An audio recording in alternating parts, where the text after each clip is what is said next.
받으소서. 주의 이름 높임을 받으소서.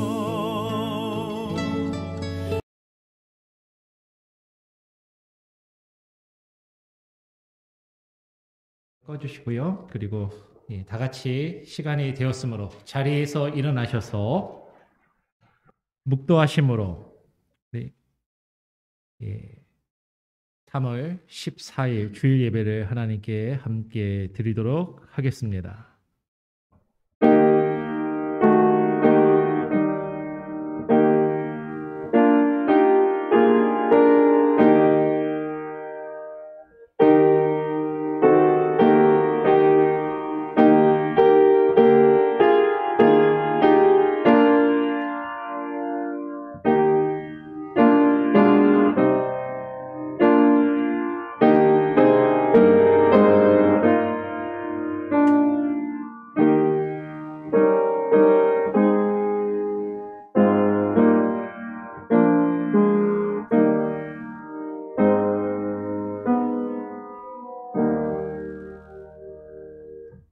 은혜가 풍성하신 하나님, 오늘 주일 예배를 하나님께 드리기 위하여 우리가 이 자리 가운데 모였습니다.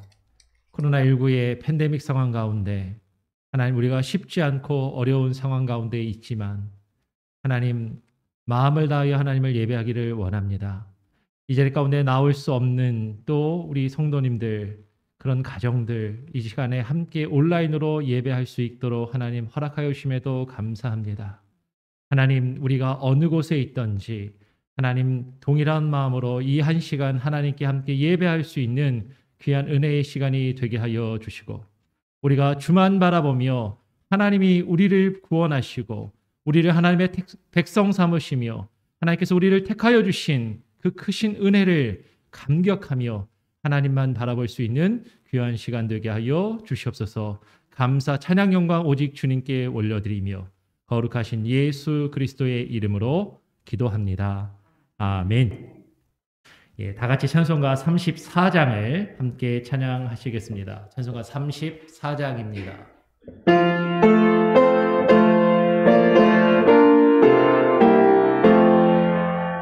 전능왕 오셔서 그 이름 찬송케 하옵소서.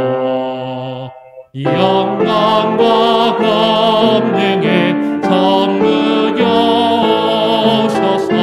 우리를 도우시며 주옵소서. 강생한 성자여 오셔서 위로를 들으소서. 택하신 백성을 극복해 주시고 거룩한 마음을 주옵소서. 위로의 주소며 오셔서 빛나 주옵소서.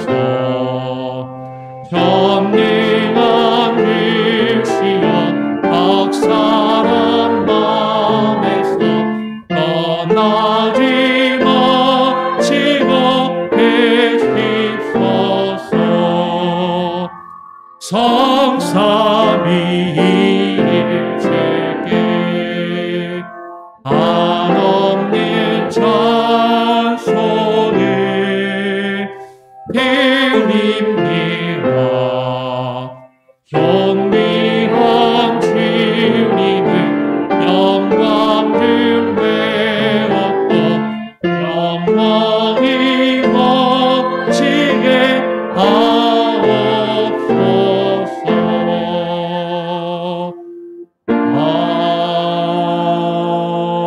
아멘.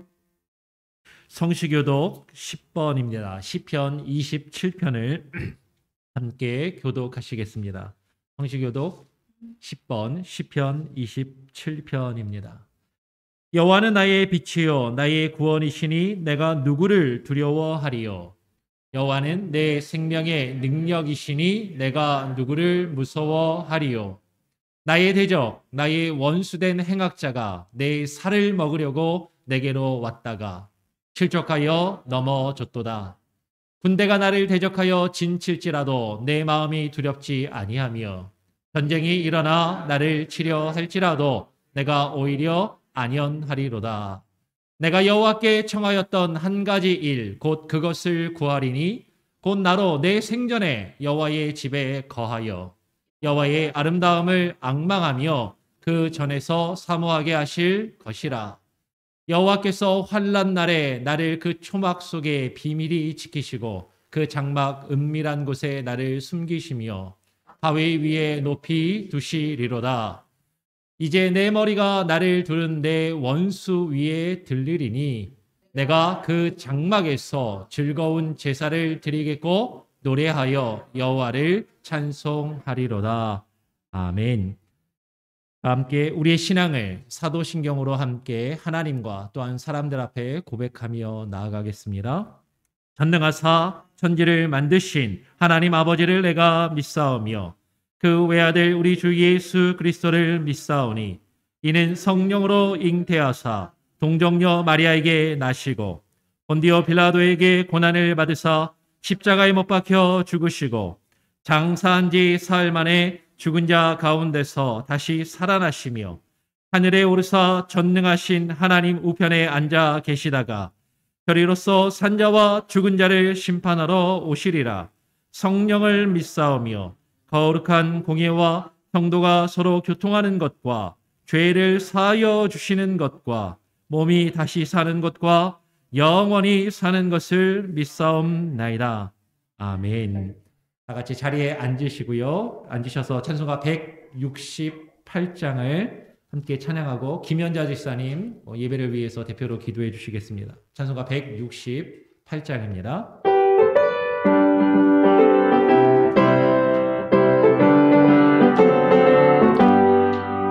하나님의 나팔 소리 전개 진동할 때에 예수 영광 중에 구름 타시고 천사들을 세계 만국 모든 곳에 번뇌며 구원 얻은 성도들을 거으리. 나팔 불 때 나팔 불때 나의 힘 나팔 불때 나의 힘 나팔 불때 나의 예를 부를 때에 잔치 참여하겠네.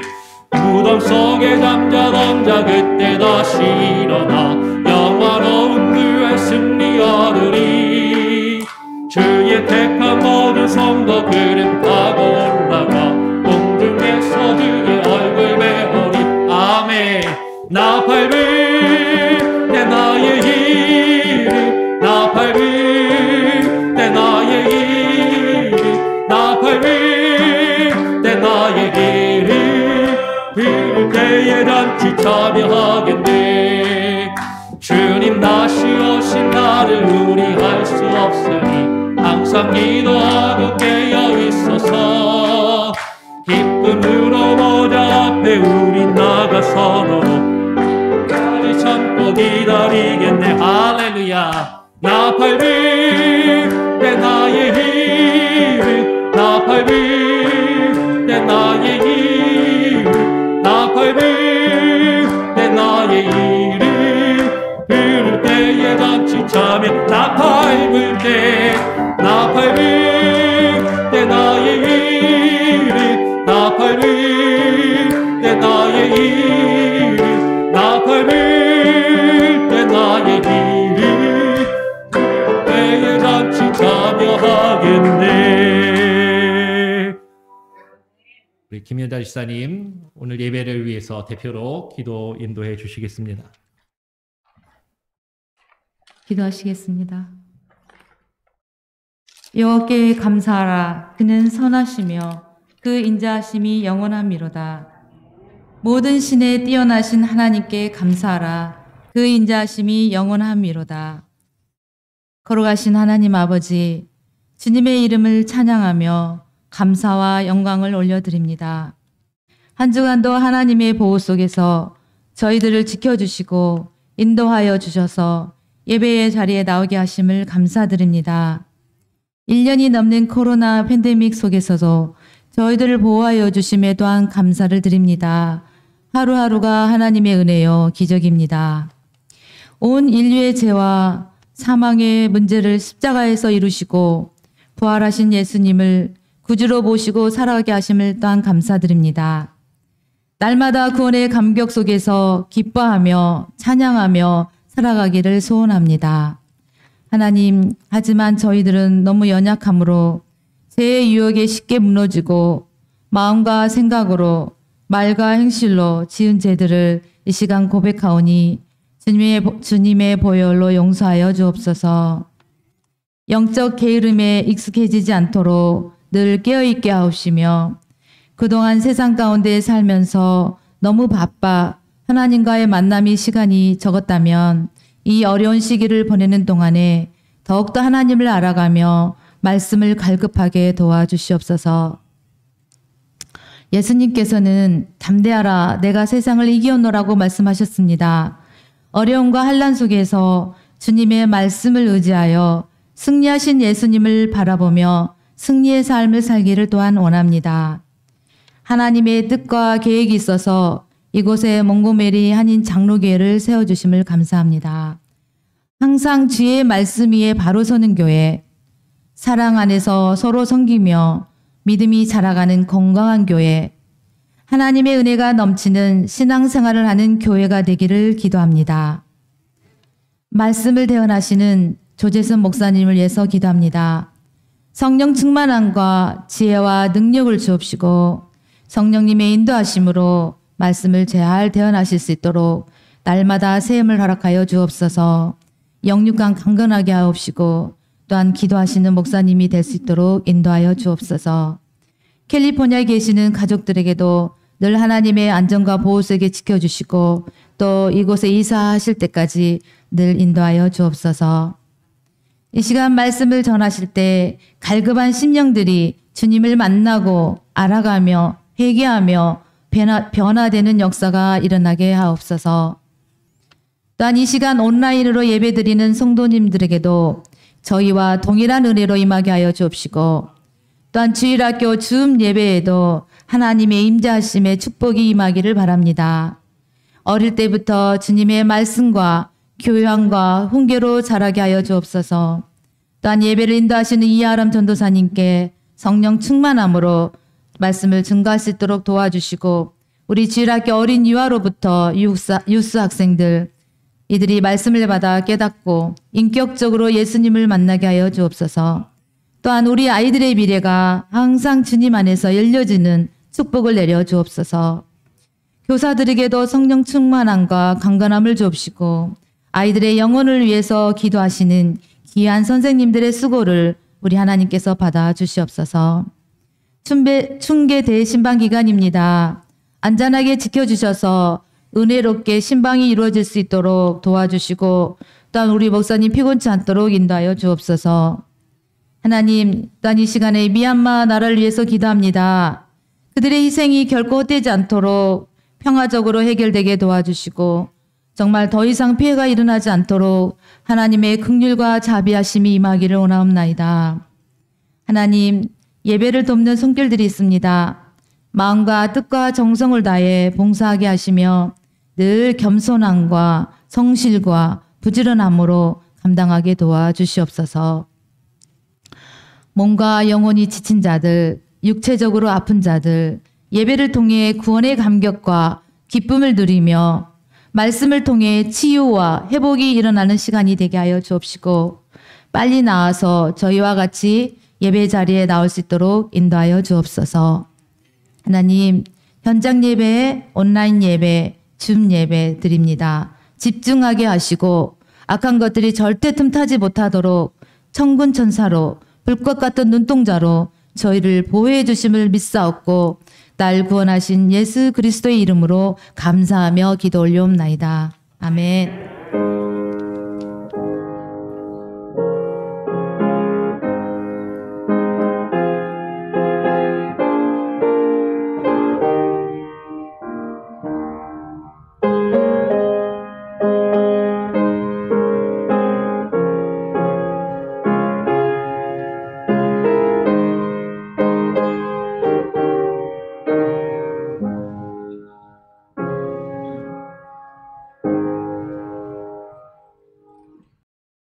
오늘 우리에게 주시는 하나님의 말씀은 출애굽기 11장 4절부터 8절까지의 말씀을 함께 읽겠습니다. 출애굽기 11장입니다. 4절부터 8절까지.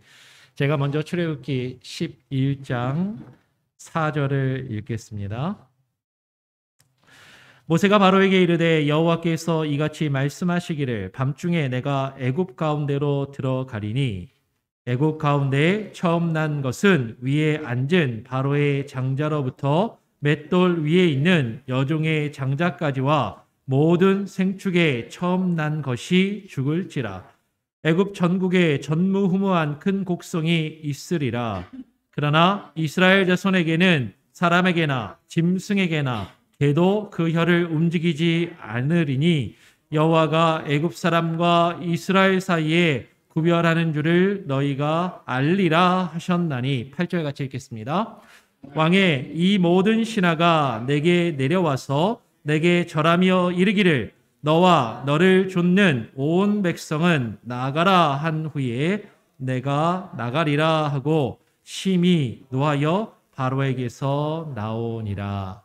아멘. 제가 한번 짧게 기도하고 또 말씀을 전하도록 하겠습니다. 하나님 감사합니다. 오늘 거룩한 주일 또 부족한 저를 앞에 세우셔서 주의 말씀을 증거케 하시니 또 하나님 감사합니다.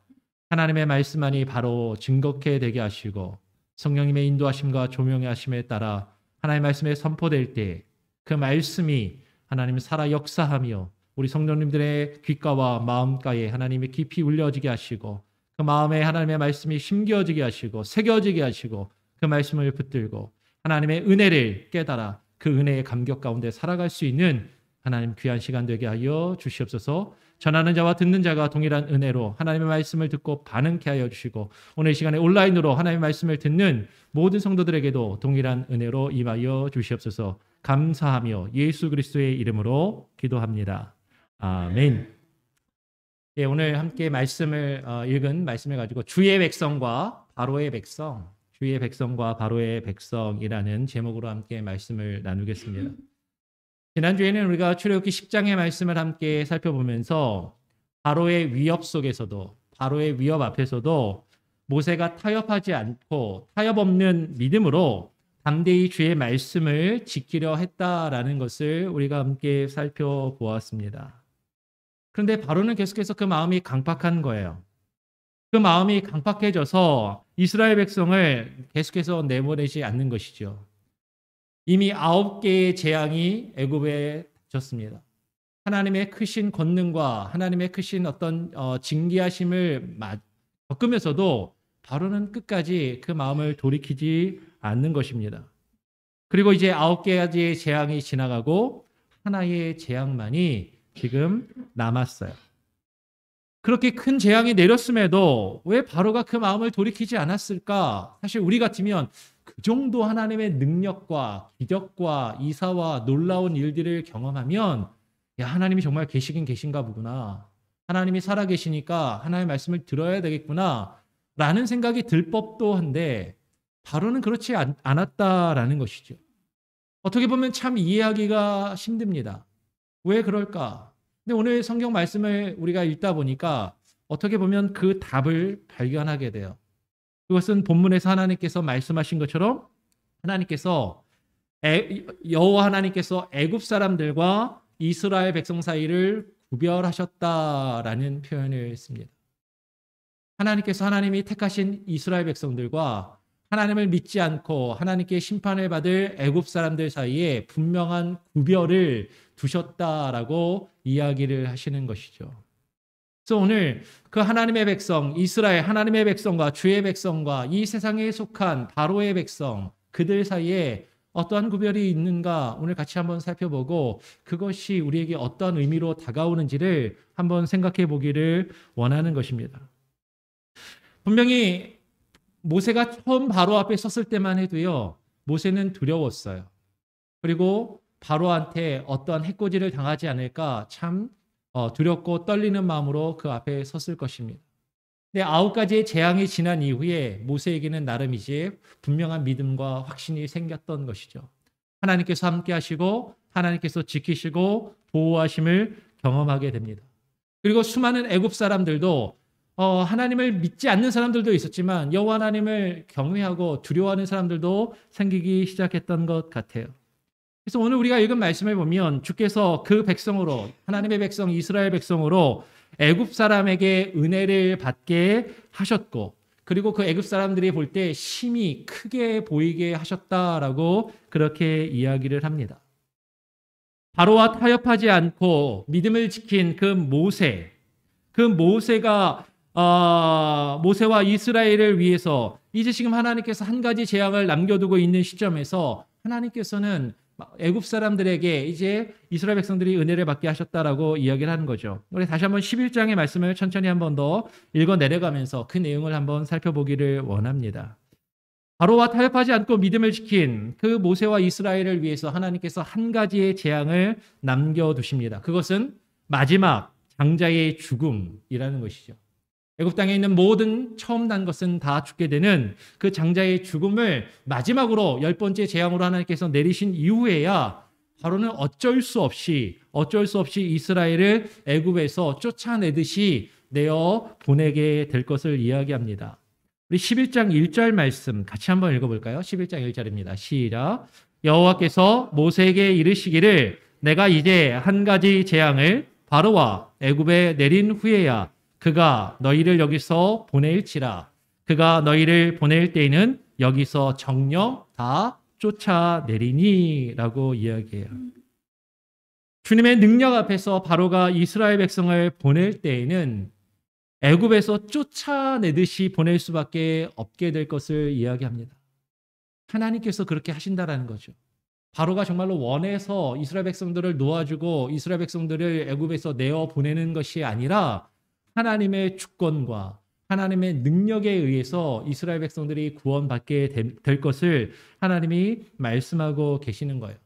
근데 이 마지막 10번째 재앙이 지나고 이스라엘 백성들이 노임을 받을 때 하나님께서는 이스라엘 백성들에게 이렇게 하라라고 말씀하시는데 2절에 보니까 이스라엘 백성에게 말하여서 각기 그 애굽에 있는 사람들에게 이웃들에게 금과 은혜의 폐물을 구하라라고 명령을 하십니다. 11장 2절에 백성에게 말하여 남녀로 각기 이웃들에게 금, 은, 폐물을 구하게 하라라고 말씀하세요. 주의 백성은 이스라엘 백성들이 애굽에서 나오면서 지금 애굽 사람들에게 금과 은과 폐물을 달라라고 요구하라라고 말씀하시는 것이죠. 그들이 애굽을 떠나올 때 앞으로 필요한 것들을 구할 수 있게 하신 것입니다. 하나님의 백성인 우리들이 이 세상과 믿지 않는 사람들을 향해서 우리는 사실 하나님 앞에서 우리에게 허락하신 것들을 당당히 요구할 수 있어야 한다라는 것이죠. 사실 우리가 믿음을 지키면서 살아갈 때 우리는 위축되기 쉬워요. 그리고 세상을 향해서 하나님께서 우리에게 허락하신 것들을 당당히 요구하지 못할 때가 많이 있습니다. 그런데 하나님은 마지막 그때에 하나님의 그 구원의 순간에 우리가 세상을 향하여 하나님께서 우리에게 허락하신 것을 당당히 요구할 수 있어야 한다라고 말씀을 하시는 것입니다. 주께서 큰 권능을 통해서 자신의 백성으로 애굽 사람에게 은혜를 받게 하셨다라는 것이죠.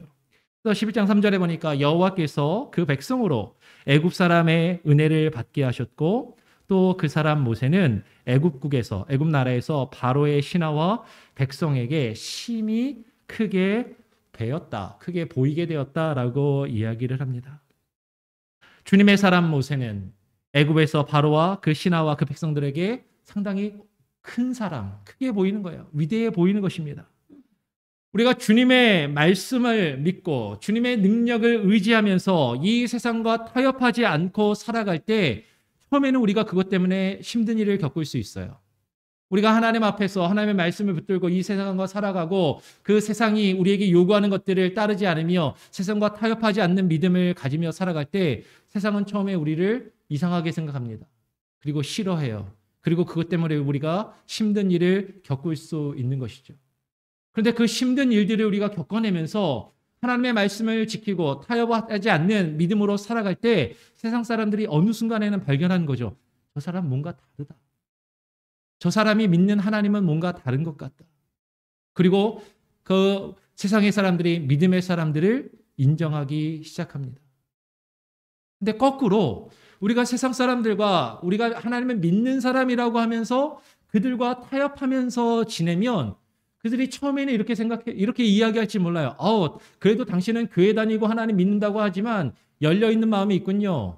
그래도 우리랑 어울릴 줄도 알고 사람들하고 같이 즐길 줄도 아니까 참 당신은 괜찮은 사람인 것 같소. 그렇게 이야기하는데 세상 사람들과 똑같이 그들이 하는 것들을 함께하고 그들과 구별되지 않는 모습으로 살아갈 때 뒤에서는 이렇게 이야기하는 거죠. 교회 다닌다고 해도 다 똑같더라. 그 사람도 그게 그거더라. 뭐 교회 다닌다고 다를 거 없어. 근데 사람들은 그런 거야. 우리가 세상 사람들과 구별된 모습, 세상 사람들과 타협하지 않는 믿음을 지킬 때 그 앞에서는 네가 뭐가 그렇게 잘났다고 너 혼자 그렇게 버티고 있고 그 믿음을 지킨다라고 세상 사람들과 어울리지 못하면서 살아가냐라고 이야기하는지 몰라도 어느 순간에는 근데 그 사람은 뭔가 다른 것 같아. 그런 이야기들을 조금 더 큰 사람으로 사람들이 생각하게 된다라는 것이죠. 타협하지 않고 주의 뜻을 전한 모세는 이제 바로 앞에 당당하게 마지막 순간을 맞이하게 됩니다. 그리고 우리가 살펴보는 것처럼 8절에서 모세는 바로를 당당하게 야단치고 애굽을 당당하게 떠나는 모습을 가지게 되는 것이죠. 어떻게 이런 일들이 있을 수 있는가? 그것은 주님께서 애굽 사람과 이스라엘 백성 사이를 구별하시는 줄을 하나님께서 알도록 하신다라고 이야기하는 거예요. 하나님께서 마지막 재앙을 애굽에 내리십니다.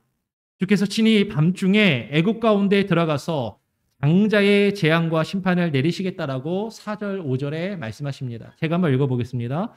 11장 4절 5절에 모세가 바로에게 이르되 여호와께서 이와 같이 말씀하시기를 밤중에 내가 애굽 가운데로 들어가리니 애굽 땅에 있는 모든 처음 난 것은 왕 위에 앉아 있는 바로의 장자로부터 맷돌 뒤에 있는 몸종의 장자와 모든 가축의 처음 난 것까지 죽으리니 라고 말씀하시는 것이에요.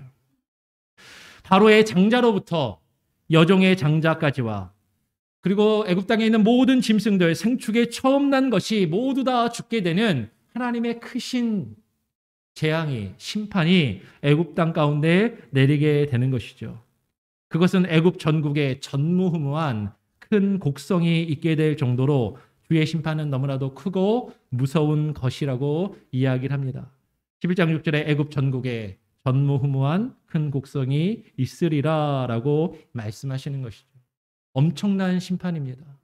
엄청난 하나님의 징계하심이 애굽 땅에 내리는 것이죠. 그런데 이러한 엄청난 하나님의 심판과 하나님의 징계하심 속에서도 그 가운데서도 이스라엘 자손에게 속한 사람들이나 짐승에게는 아무 일도 일어나지 않을 것을 하나님이 말씀하시는 거예요. 심지어는 개도 그 혀를 움직이지 않을 정도로, 개도 지저대지 않을 정도로 평안할 것이라고 약속하십니다. 11장 7절. 그러나 이스라엘 자손에게는 사람에게나 짐승에게나 개도 그 혀를 움직이지 않으리니 여호와가 애굽 사람과 이스라엘 사이에 구별하는 줄을 너희가 알리라라고 하셨나니 말씀합니다. 여러분 개를 키워보시는 분들은 잘 아실 거고 개를 안 키워도 혹시 옆집에 개가 있는 집 분들은 잘 아실 겁니다. 밤중에 조그만 인기척만 있어도 낯선 사람이 집 앞에만 왔다 갔다 해도 개는 그냥 지저대요. 네, 그렇지 않아요. 그런데 그 개가 조용할 정도로 지금 애굽 전역에 통곡 소리가 나고 그 장자들이 다 죽어나가는 그런 상황 속에서도 이스라엘 백성들 가운데 있는 개들은 그 혀를 움직이지 않을 정도로 짖지 않을 정도로 그 하나님께서 이스라엘 백성들에게 평안함을 안전함을 허락하여 주시겠다라고 이야기하는 것이죠. 그것은 주께서 주의 백성과 주의 백성이 아닌 애굽에 속한 사람들을 분명하게 구별하신다라는 것입니다. 하나님께서 우리를 지키시겠다라는 거죠. 이 세상을 살아갈 때 하나님께서 믿음의 사람들을 지키신다라는 것입니다. 하나님께서 저와 여러분을 지키시고 보호하신다라는 거예요. 이 세상의 심판과 멸망을 당할지라도 하나님께서는 믿음의 사람들을 지키시고 보호하실 것을 말씀하십니다. 그래서 주께서는 주님의 선하신 그 자신의 뜻에 따라서 하나님이 택하신 사람들과 하나님이 택하시지 않은 사람들을 분명하게 구별하신다라는 것이죠. 하나님의 택하신 자들, 택자들과 하나님께 택함을 받지 않은 비택자들, 택함을 받지 않은 자들 사이에 분명한 구별이 있다라는 것이에요. 주님의 공의는 반드시 하나님께서 택하지 않은 유기자들, 하나님께 버림받은 자들을 심판하시지만 하나님의 자비는 택하신 자들을 지키시고 구원하십니다.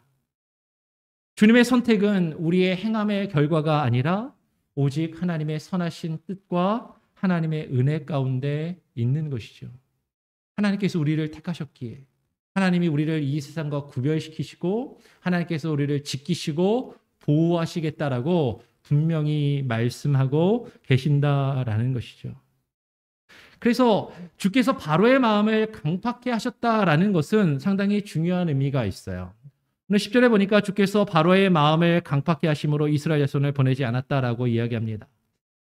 왕자의 죽음 이후에 바로의 모든 신하가 이스라엘 백성들이 떠나가기를 간청하게 됩니다. 이제는 더 이상 이스라엘 백성들을 붙잡았다가는 정말 나라가 망할 것 같은 거죠. 정말로 애굽이 하나도 남지 않을 것 같아서 이스라엘 백성들을 인정하고 그들이 믿는 하나님을 인정하고 그들을 떠나 보낼 수밖에 없는 그런 상황이 되는 것이에요. 이스라엘 백성들에게 제발 떠나달라라고 그렇게 요청을 합니다. 심지어는 그들이 모세에게 내려와서 절을 하면서 엎드려 절하며 애굽을 떠날 것을 간청하게 될 것이라고 지금 모세는 바로 앞에서 이야기를 하는 것이죠. 11장 8절 제가 한번 읽어보겠습니다. 왕의 이 모든 신하가 내게 내려와서 내게 절하며 이르기를 너와 너를 쫓는 온 백성은 나가라 한 후에야 내가 나가리라 하고 심히 노하여 바로에게서 나오니라. 지금 모세가 바로 앞에서 10번째 재앙이 있기 전에 지금 당당하게 이야기하는 거죠. 이 마지막 10번째 재앙이 하나님께서 이 땅에 내리시면 그때는 당신과 당신의 모든 신하들이 내 앞에 와서 무릎을 꿇고 절을 하면서 제발 떠나달라고 그렇게 간청을 하게 될 겁니다.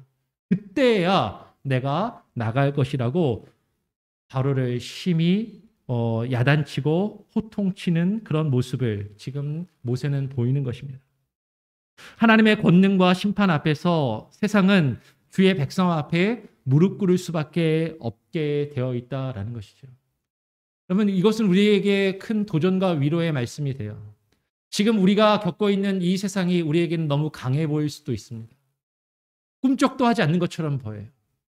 그리고 우리가 아무리 애쓰고 믿음을 지키려 해도 그들은 우리를 조롱하고 비웃으며 우리의 믿음이 하나님 앞에서 우리에게 허락하신 그 말씀을 지키려 사는 우리들을 비웃고 조롱하는 것처럼 보인다라는 것이죠. 그런데 오늘 출애굽기의 말씀을 통해서 우리가 분명히 발견할 수 있는 것은 마지막 때가 되면, 마지막 순간이 되면 하나님의 그 심판대 앞에서 그들은 하나님과 하나님의 백성들 앞에 무릎을 꿇을 수밖에 없다라는 것이에요. 지금 그것을 우리에게 말씀하여 주고 계신다라는 겁니다. 그런데 그럼에도 불구하고 바로는 모세가 이렇게 이야기를 하고 9가지의 재앙이 이미 지났음에도 불구하고 하나님의 말씀을 전하는 모세와 그리고 주의 백성의 말을 끝까지 듣지 않을 것이라고 하나님은 말씀하시는 거예요. 11장 9절에 이렇게 이야기하는 것이죠. 여호와께서 모세에게 이르시기를 바로가 너희를 듣지 아니할지라. 하나님이 이렇게 엄청난 재앙을 내리실 때도 바로는 듣지 않을 거라고 이야기합니다. 그러므로 내가 애굽 땅에서 나의 기사를 더하리라라고 말씀하십니다. 주께서 주님을 거역하는 애굽 땅에서 하나님의 기사와 하나님의 심판을 더 크게 더하시겠다라고 이야기해요.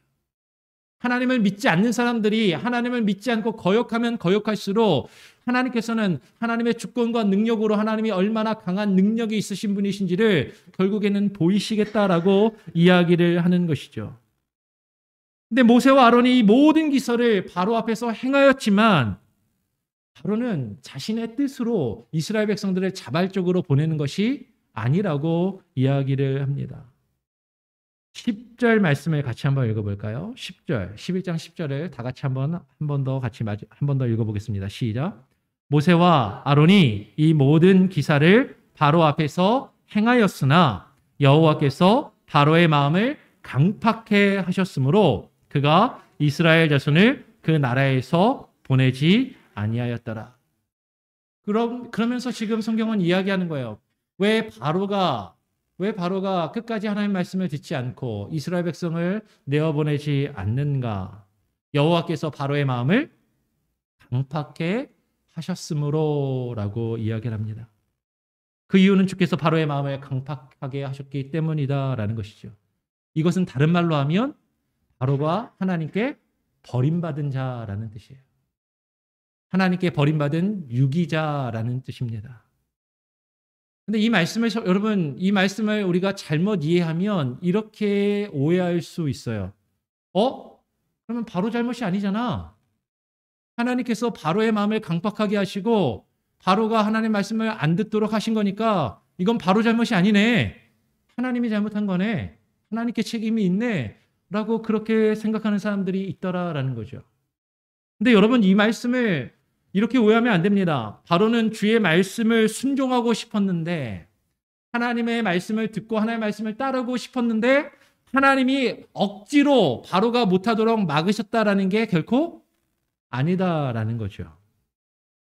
여러분, 이 표현은 어떤 의미이냐면 주님께 택하심을 받지 못한 자들은 아무리 큰 기적과 능력을 체험해도 하나님께서 그들에게 수많은 주의 사람들을 통해서 하나님의 말씀을 증거하고 선포해도 하나님을 믿지 않는다라는 거예요.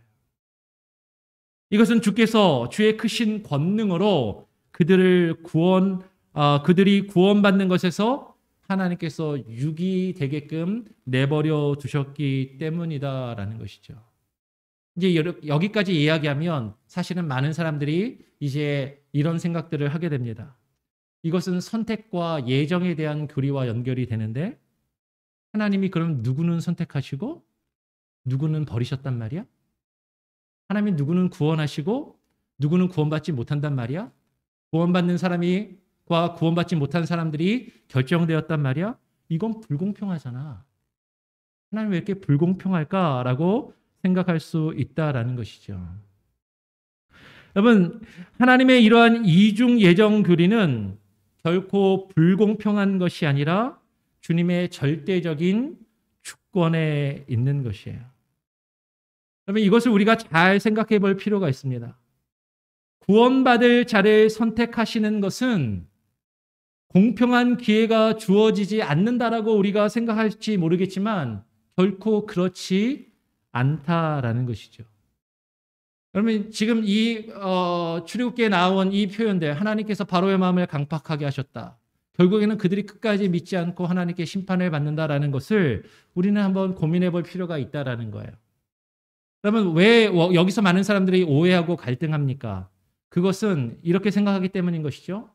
많은 사람들이 누구나 다 하나님께 구원받을 수 있는 가능성이 있다라고 생각하는 거예요. 누구나 다 구원받을 수 있는데 누구나 다 구원받을 수 있는 그 가운데서 하나님이 누구는 선택하시고 누구는 선택하지 않으셨다면 그러면 이거는 불공평한 거예요. 그렇죠? 다 누구나 구원받을 수 있는 기회가 누구에게나 다 있는 건데 하나님이 누구는 선택하시고 누구는 구원하셨다면 이거는 불공평하다라는 거죠. 그런데 반대로 한번 생각하면 어떻게 되냐면 어느 누구도 구원받을 수 없는데 꼭 이렇게 생각하셔야 되는 거예요. 누구나 다 구원받을 수 있는데 누군가만 구원받고 누구는 구원받지 못한다면 이건 불공평한 거예요. 그런데 누구도 구원받을 수 없는데 다 구원받을 수 없는 그 가운데 그중에 누구를 하나님이 선택하셨다라면 이건 불공평의 문제가 아니다라는 것이죠. 다 받을 수 있는 것을 누구는 받고 누구는 못 받는다면 그건 불공평한 거예요. 근데 누구도 다 받을 수 없는 건데 그 중에 어떤 사람들만 일부만 받았다면 이거는 은혜라는 거죠. 여러분, 이렇게 한번 생각해 보시면 돼요. 많은 사람들이 사실은 이런 고민을 합니다. 하나님께 구원받는다라는 것. 아니, 옛날 사람들은 우리 한국 사람들 조상들 중에도 훌륭한 사람들, 참 착하고 위대한 사람들이 많은데 이런 사람들은 복음도 듣지 못했고 복음을 들을 기회도 없었고 그런 사람들은 죽으면 예수님 안 믿었다고 다 지옥 갑니까? 이거 불공평한 거 아닙니까? 이렇게 생각할 수 있다라는 거죠. 그렇잖아요. 그 위대한 선인들이, 그 착한 사람들이 하나님 안 믿었다고 다 죽는단 말입니까? 근데 그것은 우리가 어떤 생각이냐면 그 사람들에게 공평한 기회가 있어야 되는데 공평하게 누구나 다 예수님을 믿고 복음을 듣고 구원받을 수 있는 기회가 있는데 그 사람들이 그런 기회를 못 얻었다면 이건 불공평하다라고 생각이 되는 거예요. 그런데 성경은 처음에 시작합니다. 첫사람 아담이 하나님께 범죄했어요. 첫사람 아담이 범죄한 이후에 모든 인간은 하나님께 버림받고 죽을 수밖에 없는, 정령 죽을 수밖에 없는 죽은 존재들이라는 것이죠. 근데 사실은 다 죽을 수밖에 없고 다 심판받을 수밖에 없는데 그 가운데서 하나님이 사랑하셔서 은혜로 누군가를 선택하셨다면 이거는 얘기가 달라진다라는 거예요. 이게 한 번에 딱 와닿지 않으실 수도 있습니다. 이렇게 한번 설명을 해볼게요. 여러분, 제가 한국에서 사역할 때 이제 미국에 온 지 한 10년 정도 됐는데 한국에서부터 이제 사역을 하고 교회에서 이제 신학 공부를 하고 2003년부터 신학 공부를 하고 사역을 했습니다. 이제 한국에서 이제 가난한 신학생이니까 뭐 그때는 이제 아직 목사도 아니고 신학생이고 막 공부하고 다닐 때 한국에서 지하철 차도 없어요. 그죠? 예, 지하철 버스 타고 왔다 갔다 합니다. 교회도 뭐 이제 저 같은 경우는 교회가 서울에 있었고 그리고 이제 교회는 이제 집은 이제 군포에 있고 그래서 왔다 갔다 하는데 한 거의 지하철 타고 버스 타고 막 왔다 갔다 하면은 2시간 정도 막 걸렸었어요. 네. 근데 하여튼 시간이 많이 걸리고 그랬는데 지하철을 타다 보면 노숙자들이 한국에 많아요. 그죠? 미국에도 그 노숙자들이 많이 계시는데 한국 지하철을 가다 보면 이렇게 구걸하시는 분들이 있단 말이에요. 근데 가난하고 가진 거 없어도 제 지갑이나 주머니에 1,000원짜리라도 하나 있으면은 그거를 꺼내가지고 그분들한테 이렇게 늘 드렸어요. 하나라도 지폐라도 뭐 하나 있으면. 네. 근데 제가 뭐 돈이 많아서 그런 건 아니었는데 그런 마음에 부담이 있고 그렇게 드리는 것이 옳다라고 생각을 했기 때문이죠. 근데 어느 날 지하철을 타고 가는데 노숙자 한 분이 지하철 안에서 술을 잔뜩 드신 거야. 그리고 제 앞에서 지하철 앞에서 사람들한테 막 떠들어댑니다. 야, 니네들이 나를 무시해. 막 그러면서 너희들이 얼마나 가진 게 많다고 나를 무시해. 그러면서 주머니에다 손을 딱 집어넣더니 돈을 딱 꺼내는데 10,000원짜리를 쫙 펴가지고 나도 돈이 이렇게 있어. 이러면서 막 소리를 지르는 거예요.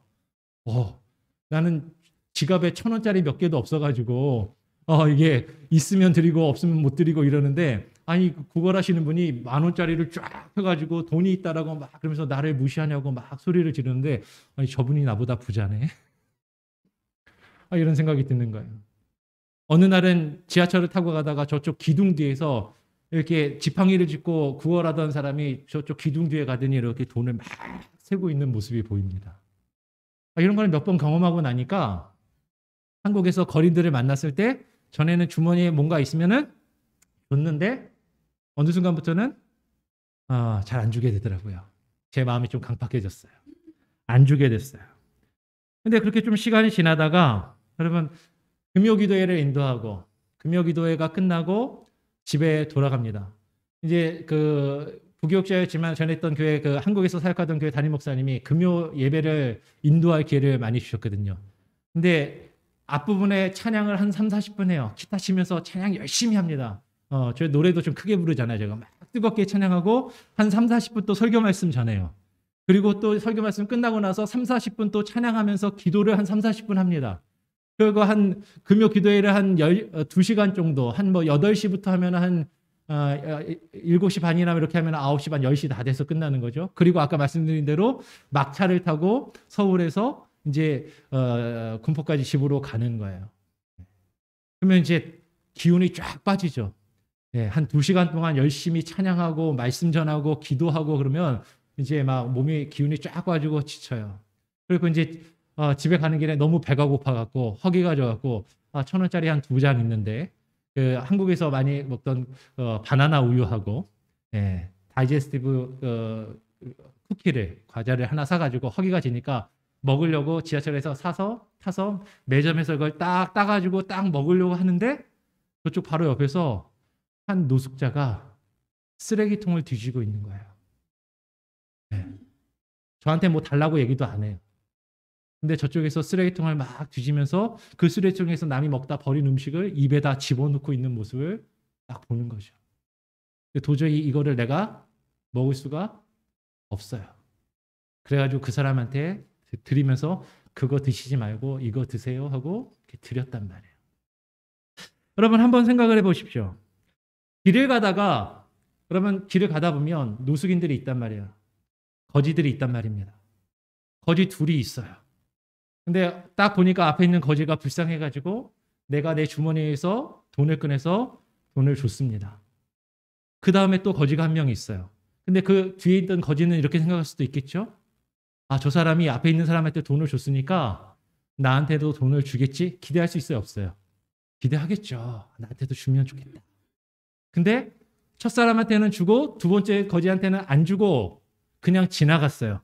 그랬더니 두 번째 거지가 벌떡 일어나가지고 그냥 가면 어떡하냐고, 난 내 돈 내놓고 가라고 이렇게 얘기할 수 있어요, 없어요? 없죠. 속으로는 생각해. 속으로는 누구는 주고 누구는 안 주고 마음에 안 들 수 있어요. 근데 그거는 누구 마음이에요? 주는 사람 마음이에요. 내 것을 가지고 주든 안 주든 그거는 주는 사람 마음이에요. 받으면 은혜고 못 받아도 어쩔 수 없는 거예요. 여러분 성경을 읽다 보면 그런 표현이 있습니다. 두 사람이 함께 밭을 갈다가 한 사람은 데려감을 당하고 한 사람은 남겨둠을 당한다. 이거 불공평한 거 아닙니까? 두 사람이 함께 맷돌을 갈다가 한 사람은 데려감을 당하고 한 사람은 그냥 남겨둠을 당한대요. 만약에 둘 다 데려감을 당할 수 있다, 구원받을 수 있다라는 어떤 가능성을 가지고 이야기한다면 이건 불공평한 거예요. 그런데 하나님의 주권과 하나님의 능력으로 누군가 줄 사람을 하나님께서 주셨다면 그거는 은혜입니다. 그렇잖아요. 관점이 완전히 달라지는 거예요. 본래 내가 받을 수 있는 것을 내가 못 받았다면 이건 불공평한 것이지만 내가 받을 수 없는 것, 내가 받을 수 있는 자격이나 능력이 없고 원래 내 것이 아닌 것을 나에게 누군가 준다면 그건 선물이고 그건 은혜란 말이죠. 감옥에 갇힌 사형수가 있습니다. 사형수가 죽을 날만 기다리고 있는데 한국에 보면, 미국도 그런 게 있는지 모르겠어요. 특별 사면이라는 걸 하잖아요. 사형수가 사면을 받아서 노임을 받을 수 있단 말이에요. 한 사형수가 특별한 사면을 받았다고 해서 다른 사형수가 저 사람도 사면 받았는데 나도 사면 받아야지 라고 강력하게 주장할 수 없죠. 그러면 이게 우리의 모습이라는 거예요. 우리 모든 인간은 우리의 죄로 인하여서 다 죽을 수밖에 없는 존재들이라는 것입니다. 죄에 빠져서 하나님 앞에 다 죽을 수밖에 없는, 아니 성경은 뭐라고 표현하냐면 우리는 죄로 이미 죽은 자들이에요. 죄로 인하여 이미 죽은 자들이란 말입니다. 죽은 자를 하나님이 그냥 죽어 있으면 끝이에요, 그냥. 근데 그 죽은 자를 하나님이 특별히 사랑하셔서 그 누군가를 은혜로 살리셨다면 이거는 엄청난 은혜인 것이죠. 아무도 구원받을 수 없고 모두 다 한 사람도 빠짐없이 한 사람의 예외도 없이 다 죽을 수밖에 없는데 하나님이 나를 택하여서 구원하셨다면 이것은 은혜란 말입니다. 그건 하나님의 불공평이 아니에요. 하나님께서 우리를 선택하신 것은 공평함과 불공평함의 문제가 아니라 하나님의 것으로 하나님의 택하신 사람에게 주시는 하나님의 주권입니다. 그것은 하나님의 은혜예요. 하나님의 선물이라는 것이죠. 하나님께서 저와 여러분을 그렇게 선택하셨단 말입니다. 그러면 이게 은혜예요. 세상과 우리를 구별하셨다라는 것. 하나님께서 믿지 아니하는 자들과 믿는 자들을 구별하셨다라는 것. 그러면 이것이 얼마나 큰 은혜인지를 우리가 알지 못하고 다 받을 수 있는데 그냥 내가 받은 거라고 생각하면 그게 은혜가 은혜로 여겨지지 않는 거예요. 저 사람도 받을 수 있고 나도 받을 수 있는데 그냥 내가 받았구나. 천만에. 하나님은 그렇게 우리에게 주신 것이 아니다라는 거죠. 여러분, 예수 그리스도가 나를 위해서 십자가에 못 박혀 죽으시는 것이 왜 당연합니까? 내가 죽어야 하는데 내가 저 십자가에 못 박혀서 하나님 앞에 죽음을 마땅한 그런 죄인인데 내가 달려야 할 그 십자가를 왜 하나님의 아들이 뇌 대신 죽으셔야 하나요? 말이냐. 그건 불공평한 거예요. 하나님의 입장에서는 이건 말도 안 되는 겁니다. 정말로 하나님 앞에 우리가 공평하신 하나님, 정말로 하나님이 모든 사람에게 공평하길 원하신다면 우리는 다 심판받아 죽어야 공평한 겁니다. 우리는 다 심판받아 죽어야 우리가 생각하는 그 공평함이 이루어지는 거예요. 근데 하나님은 그 공평하심을 스스로 포기하셨단 말입니다. 어떻게 해요? 자신의 아들을 대신 죽게 만드심으로. 말도 안 되는 은혜를 우리에게 베푸신 것이죠. 그것이 은혜인지를 모른다면 우리는 하나님의 구원의 가치를 알지 못한다라는 것이에요. 하나님이 저와 여러분을 이 세상의 사람들과 이 세상에 속한 백성들과 구별하셨습니다. 그러면 그 은혜를 깊이 깨닫고 그것을 깊이 경험하고 그 은혜 가운데 사로잡혀서 살아가실 수 있는 저와 여러분이 되기를 간절히 바랍니다. 오직 주의 은혜로 선택받은 주의 백성으로서 하나님께서 우리를 세상과 구별하셨단 말이죠. 그러면 그 구별된 삶을 살아야 되잖아요. 하나님의 그 크신 은혜를 받은 사람들인데 하나님이 우리를 세상과 구별하셔서 우리를 선택하셨는데 우리가 세상과 구별되지 않는 모습으로 살아간다면 하나님의 은혜를 너무나도 무가치하게 만드는 거예요. 마치 국어를 해서 얻은 돈으로 술이나 먹고 자신을 즐기는 데 사용하는 거린의 모습과 무엇이 다르냐 말입니다. 하나님께서 우리에게 주신 그 은혜의 가치를, 그 구원의 가치를 안다면 우리가 받은 것으로 하나님을 기쁘시게 하는 구별된 삶을 살아야 한다라는 것이죠. 그것이 저와 여러분을 하나님께서 세상과 구별하여 택하신 이유이고 목적입니다. 그것을 깨달아 하나님 앞에 그 말씀에 순종할 수 있는 저와 여러분이 되기를 간절히 소원하고 축원합니다. 아멘. 기도하겠습니다. 하나님 아버지 감사합니다. 하나님께서 주의 백성과 바로의 백성 사이를 구별하셨던 것처럼 하나님께서 주의 택하신 구원받은 주의 백성과 이 세상에 속한 사람들, 이 세상에 속한 사람들을 구별하심을 하나님 우리가 알게 하시고 하나님께서 그들과 세상과 우리를 구별하셔서 우리를 선택하여 주시고 우리를 구원하여 주심이 얼마나 큰 은혜인지를 깨달아 알 수 있게 하여 주시옵소서. 아버지 하나님 그 은혜를 무가치하게 여기지 않게 하시고 너무나도 당연히 받을 것을 내가 받은 것으로 생각지 않게 하여 주시고 하나님 내가 도저히 받을 수 없는 것을 하나님이 나에게 주셨음을 나는 죽을 수밖에 없는 존재인데 아니 이미 죽은 존재인데 예수 그리스도의 보혈의 능력으로 이미 죄 가운데 죽은 나를 살리셨음을 깨달아 알게 하시고 그 은혜의 가치를 경험하게 하시고 주님의 뜻 안에서 하나님께서 이 세상과 우리를 구별하신 것처럼 하나님 우리가 이 세상과는 구별된 삶의 모습을 살아갈 수 있는 귀한 은혜가 있게 하여 주시옵소서. 하나님 우리는 연약합니다. 우리는 힘이 없습니다. 하나님의 은혜가 아니면 하루하루를 살아갈 수 있는 힘과 능력이 없습니다. 하나님, 하나님의 은혜로 우리를 이끄시고 우리를 붙드시고 하나님의 말씀의 은혜의 장중에 거하며 주님을 기쁘시게 하며 이 세상과 구별된 자의 삶을 살아갈 수 있게 하나님 하여 주시옵소서. 감사하며 예수 그리스도의 이름으로 기도합니다. 아멘. 찬송가 395장을 함께 찬양하시면서 준비하신 예물을 하나님께 드리겠습니다. 찬송가 395장입니다.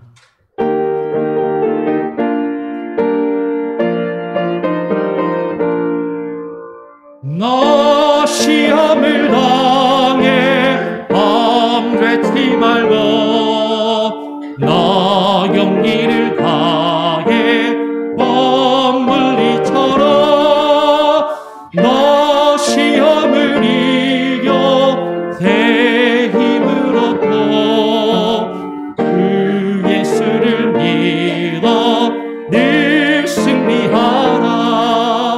우리 구주의 힘과 그의 위로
내 구세주 예수 힘 주시리니 주 예수를 믿어 늘 승리하라.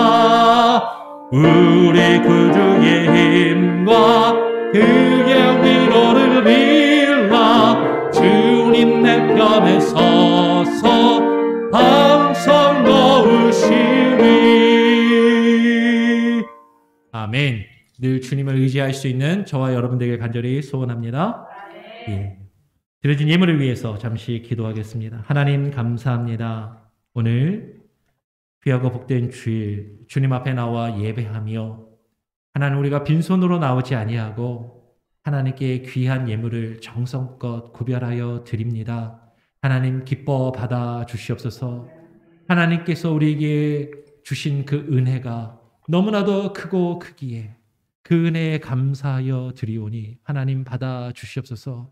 그러나 하나님 우리가 하나님께 이것을 드리는 것을 하나님께 투자하거나 하나님께 이것을 드리면 하나님께 무엇인가를 받기 원하여 드리는 그런 마음이 없게 하여 주시고 아버지 이미 받은 은혜에 감사하여 드리게 하시고 하나님 우리가 하나님께 우리의 허락하신 모든 것이 주님의 것임을 고백하는 마음으로 드리게 하여 주시옵소서. 그럴 때 주께서 우리의 삶의 전체가 하나님의 것임을 고백하는 마음으로 드릴 때 하나님께서 우리의 삶을 온전히 책임지시고 인도하시고 하나님께서 붙들어 주실 줄 믿사오니 우리의 가정과 우리의 자녀들과 우리의 사업처와 직장과 우리의 모든 삶의 영역을 하나님의 크신 은혜와 능력으로 인도하여 주시옵소서. 하나님 이 세상과 구별된 자의 모습으로 살아가며 하나님 우리가 주님께 드려지는 이 예물이 하나님의 뜻을 위하여 귀하게 쓰임을 받게 하여 주시고 그 주님의 몸된 교회가 하나님의 이 성도들의 귀한 예물을 통하여 하나님이 맡기신 귀한 사역들을 바르게 잘 감당할 수 있도록 지혜를 주시고 하나님 인도하여 주시옵소서. 모든 것이 주님께 있음을 고백하고 감사함으로 드리오며 거룩하신 예수 그리스도의 이름으로 기도합니다. 아멘. 교회 소식을 전해드리겠습니다. 주보를 참고하시기를 바랍니다. 교회 소식을 주보를 보시면 계속해서 매일 성경 통독 읽기가 이루어집니다. 오늘부터 사무엘상을 읽기 시작합니다. 사무엘상 말씀을 오늘부터 쭉 읽으시고 토요일 사무엘상 23장까지 말씀을 읽게 되고요. 여러분 계속 매일매일 말씀을 읽고 묵상하시고 또 토요일 날 이 말씀에 따라서 계속 설교 말씀도 전하니까 함께 나오실 수 있는 분들은 나와서 말씀을 또 묵상하고 기도하시고 그렇지 못하신 분들은 또 온라인으로 실시간으로 혹은 또 시간이 안 되면 녹화된 것을 이후에라도 보시고 매일매일 말씀 가운데 하루하루 살아가실 수 있기를 부탁드립니다. 춘계 대신방 기간 중에 있습니다. 아직 신청서를 안 내신 분이나 가정이 계신데요. 지난주에 드린 신청서를 작성해서 제출해 주시고 혹시 없으신 분들은 뒤에 보면 있습니다. 그 신청서를 작성해서 원하시는 날짜와 신방 방법을 제출해 주시면 가급적 그 날짜에 여러분을 신방하고 함께 또 교제할 수 있는 시간을 갖겠습니다. 고난주간 특별 새벽 기도가 있을 겁니다. 날짜를 확인하시고 구체적인 내용은 차후에 다시 한번 광고를 드립니다. 교족부도 여러분 빨리 제출을 해주시기를 바라고요. 지금 이제 2월 한 달이 지났는데 3월이 다 돼가고 아직 안 주신 분들이 있거든요. 빨리 주셔서 주소랑 여러분들 그런 것들을 잘 정리할 수 있도록 부탁을 드립니다. 오늘 정기 당회가 있습니다. 교회 청소가 두 구역씩 계속 진행됩니다. 여기 보면 3월 청지기란에 청소 구역을 놓았어요. 이번 주에는 5구역, 6구역이 청소를 주중에 날짜 시간을 정하셔서 와서 청소를 해주시고 다음 주에는 또 7구역과 대학부 저를 포함해서 교육자까지 같이 또 청소를 하겠습니다. 기억을 해주시고 구역장님들, 인도자님들 시간 약속을 잘 정하셔서 교회 청소를 돌아가면서 해주시기를 부탁을 드립니다. 그리고 7번 광고를 보면 어제 계속 광고를 드렸던 것처럼 구원탁 지하영 가정에 하나님께서 허락하신 구해나 돌 잔치와 예배가 있었습니다. 코로나 때문에 성도님들을 다 초대하지 못하고 이렇게 가족들하고 몇몇 친구들만 모여서 예배를 드렸는데요. 여러분 축하해 주시고, 근데 감사하는 마음으로 그 가정에서 떡을 준비했습니다. 떡을 다 하나씩 가져가시면 좋겠고 또 축복해 주기를 부탁드립니다. 그리고 그 돌잔치에 참여하면서 우리 구원탁 집사 가정하고 가까운 분들이 또 방문하셨는데, 가족분들은 어제 오셨다 가셨고, 우리 뒤에 보면 우리 남하영 맞죠? 그리고 구자언 맞나요? 네, 잠깐만 일어나 주시면 또 환영합니다. 우리 교회 잠깐 방문하셨는데요. 네, 잘 오셨고요. 네, 좀 또 인사 나눠주시고 그러시면 좋을 것 같아요. 그리고 주일학교는 오늘 지난 주일에 우리 주일학교에서 아이 중에 확진을 받은 아이가 있어서 주일학교는 또 안전을 위해서 큰 문제는 아직 없는 것 같습니다. 그런데 이제 주일학교 예배는 오늘 교회에서 모이지 않고 줌으로만 온라인으로만 예배를 드립니다. 이번 한 주간 또 지나고 큰 문제가 없으면 다음 주부터는 또 괜찮을 것 같아요. 그리고 아마 대부분 다음 주 중이 되시면 우리 교회 분들도 2차 예방접종 맞고 2주가 지나시게 되죠. 예, 그러면 이제 교회도 조금 여유가 생길 것 같은데, 여러분 하여튼 그래도 끝까지 그럼 건강을 관리하시고 또 여러분들 조심하시기를 부탁드립니다. 다른 특별한 광고 말씀이 없으시면요, 다 같이 자리에서 일어나셔서 찬송가 433장을 찬양하고 제가 축도함으로 오늘 예배를 마치도록 하겠습니다. 433장입니다.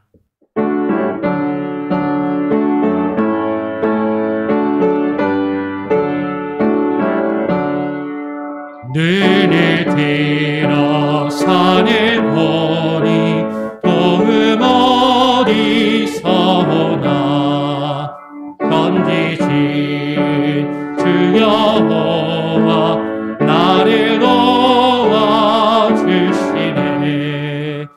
너의 머리 실족자 앞에 그가 깨어 지키며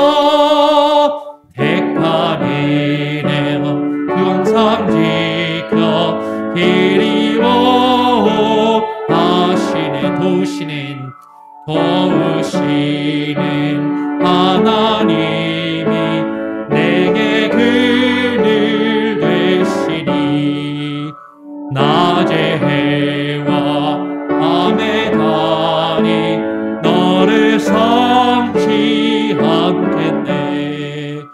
내게 원을 주지 않고 오늘도 하시며, 너의 주님 지금부터 영영 인도하시리.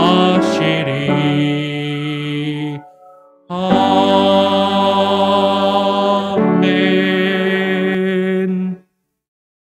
이제는 우리의 주가 되시는 예수 그리스도의 무한하신 은혜와 그 아들의 생명을 우리를 선택하시고 구원하여 주시기 위하여 말도 안 되는 은혜로 우리에게 부으신 아버지 하나님의 크신 사랑과 그 사랑과 은혜를 우리로 깨닫게 하시고 느끼게 하시고 경험하게 하시고 그 은혜 가운데 살아갈 수 있도록 붙드시고 인도하시는 성령님의 역사 교통하심이 오늘 이 시간 주님께 택함받은 주의 백성으로서 이 세상과는 구별된 자들로서 살아가기를 소원하며 결단하는 이 자리에 모인 우리 교회의 모든 권속들과 지금 이 시간 온라인으로 함께 드리는 모든 예배자들의 삶 가운데 이제로부터 영원토록 함께 계실지어다.